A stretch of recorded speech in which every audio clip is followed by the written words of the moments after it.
Where is leadership here? President Obama briefly interrupted his scheduled transportation speech yesterday after the numbers of people had died on this plane.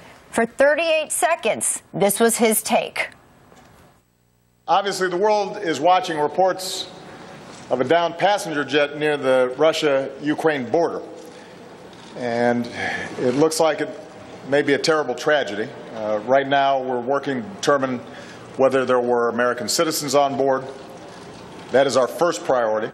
As many as 23. And the question that Ed Henry had for Josh Earnest was, what about America? Are we just missing in action when it comes to situations like this where we're traditionally been in front? How does the White House react to the notion that the president is a bystander to all these crises? There have been a number of situations in which you've seen this administration intervene in a meaningful way that has substantially furthered American interests and substantially improved the tranquility of the global community. It looks like it may be a terrible tragedy, said the president. Well, yeah. But even I would dispute, his characterization that he's trying to find out whether Americans were on board. That was his first priority. I would suggest your first priority ought to be trying to figure out who was responsible and coming up with some kind of a solution. Or get in, you put it in drive, get in there and send a strong message not only to our citizens here, but globally to leaders who might be behind this. 38 seconds out of a transportation speech to talk about something so devastating. 298 people died in this, and this has global implications beyond. After 9/11, President Bush, though criticized for being in a classroom talking to children at the time, that you cannot control. But what happens after you find something out can be.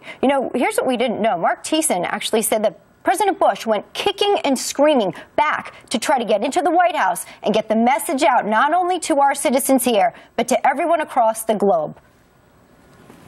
If you read the accounts of that day, President Bush he was insistent over the objections of everybody in his security detail. I'm going to be back in the White House tonight. I want the American people to see their commander-in-chief in the White House leading the country unafraid. And I think the Americans are not seeing that from this president. We need the commander-in-chief, whether you're Republican or Democrat, when something like this happens, particularly if Americans might be killed, you want the commander-in-chief in charge. All I could say is this. I mean, obviously 9/11, much more severe than for America and you were on the air at the time as we were, much more severe than that. But the spirit of wanting to be in charge, wanting to get into the Oval Office, wanting to be the person to address the country, feeling the responsibility of leadership doesn't seem to be there. And I question this.